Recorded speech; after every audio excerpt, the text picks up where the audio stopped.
Tudo bem com vocês, né? Tivemos um breve descansozinho aí, mas nós já estamos retornando para nossas atividades, né? Agora na reta final até finalzinho de novembro, né? E estamos começando aí com nosso terceiro bimestre. E nesse terceiro bimestre nós vamos falar sobre a história da educação física no Brasil, né? Nós não falamos, né?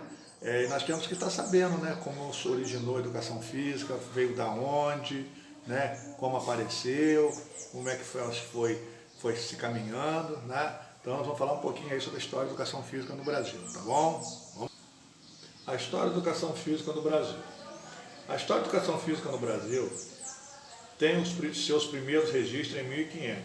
Confira nessa matéria a evolução da prática esportiva no país. Vocês veem, né? Começou a partir do descobrimento do Brasil. Vamos lá, terra à vista.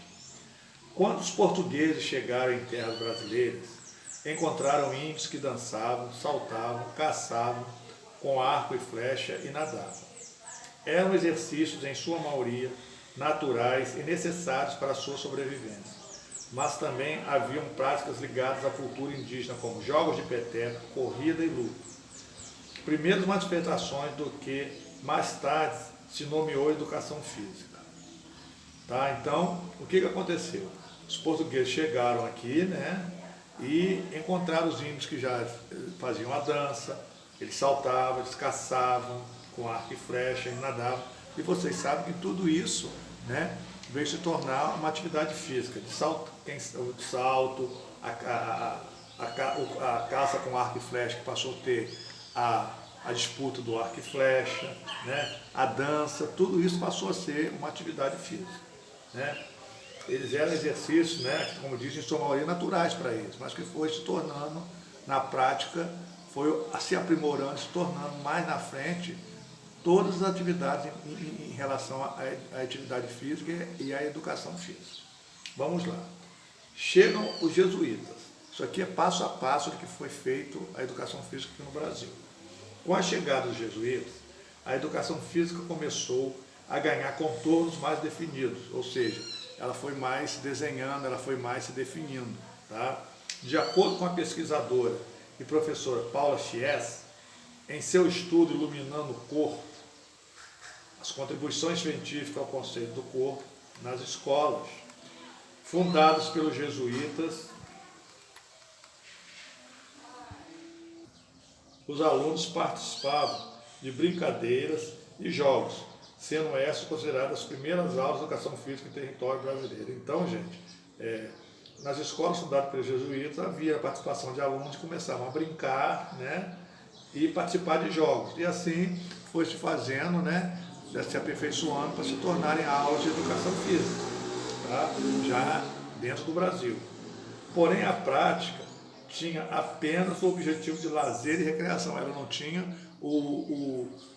a finalidade de disputa, de competição, era só de lazer e recreação. Tá? Agora, na colônia império, ainda durante o período colonial, com a vinda de negros escravizados para o Brasil, surge a capoeira. Olha só, já surgiu a capoeira através dos negros. Luta que utiliza o próprio corpo como instrumento e muito praticado até hoje. Na época, a elite acreditava que os exercícios físicos eram uma atividade somente para escravos e que seus filhos deveriam se dedicar ao desenvolvimento intelectual. Olha só como é que eram as coisas, né?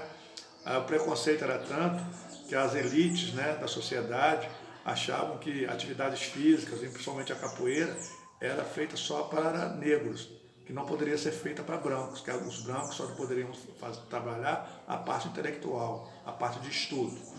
Tá bom? Foi somente no Brasil, Império, em 1808, tá? Com a vinda da corte portuguesa, que se firmaram os primeiros tratados sobre a educação física no país.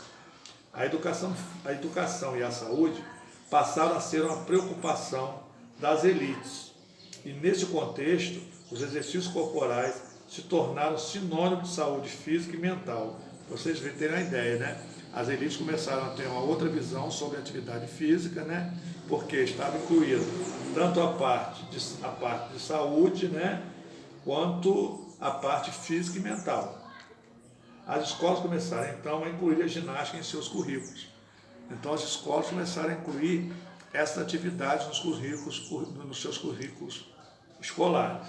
Agora, vamos chegando no século XX. A profissionalização da educação física aparece no Brasil República com as escolas de educação física que tinham o objetivo principal a formação militar. Tá? Então, o que aconteceu no século XX, né?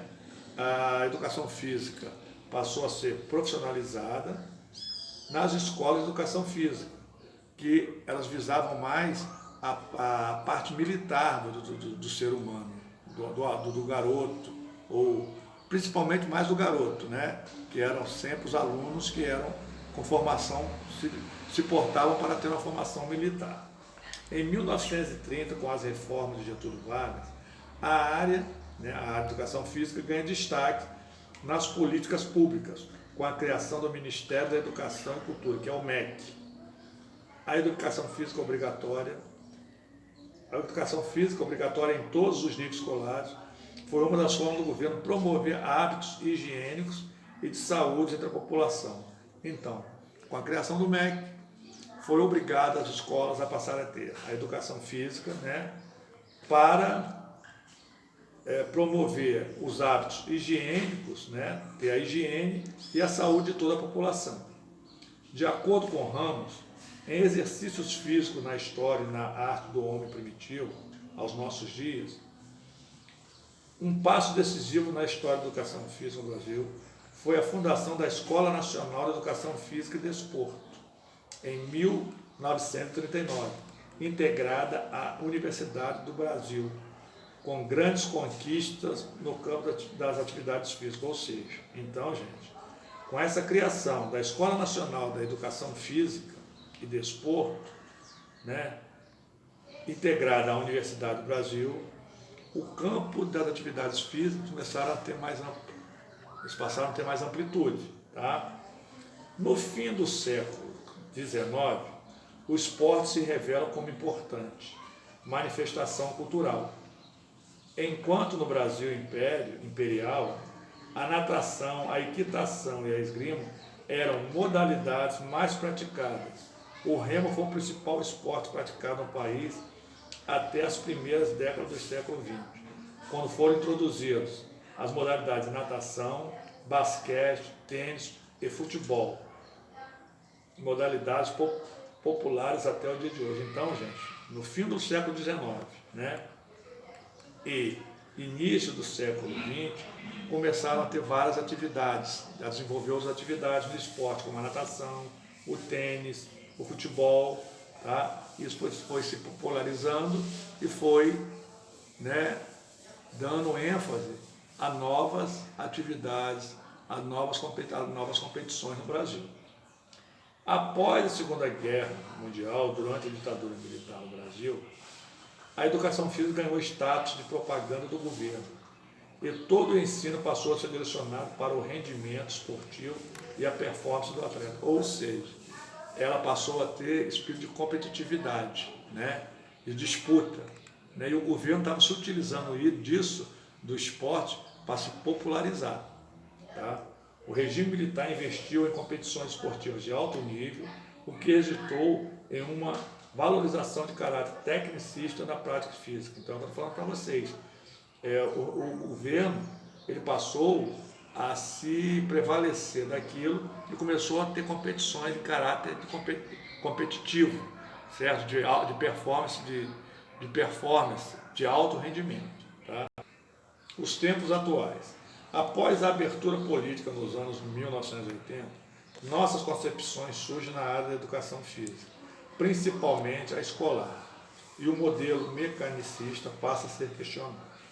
Estudos sobre o desenvolvimento psicomotor da criança transformam o ensino da educação física, que passa a considerar o todo, físico, social e emocional, e o lado formativo do aluno. Atualmente, diversas abordagens dividem espaço e se reconhece o papel da educação física para o desenvolvimento humano pleno, sendo uma importante ferramenta para o aprendizado, integração social e o exercício da cidadania. O que quer dizer isso, gente? Que que nos tempos atuais a educação física ela se formou um todo, não só na parte física, mas como intelectual, emocional e trabalhando sempre a cidadania, né?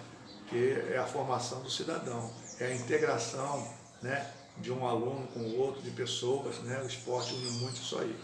Não, então, hoje, nos tempos atuais, a educação física ela ficou completa, tá? Não é só o lado esportivo. Então, gente, era isso que eu queria passar para vocês terem um pouco da noção de como essa educação física chegou aqui no Brasil, tá bom? Espero que vocês tenham entendido, né? E na próxima aula a gente vai estar vindo aí com nova atividade, tá bom? Fiquem com Deus.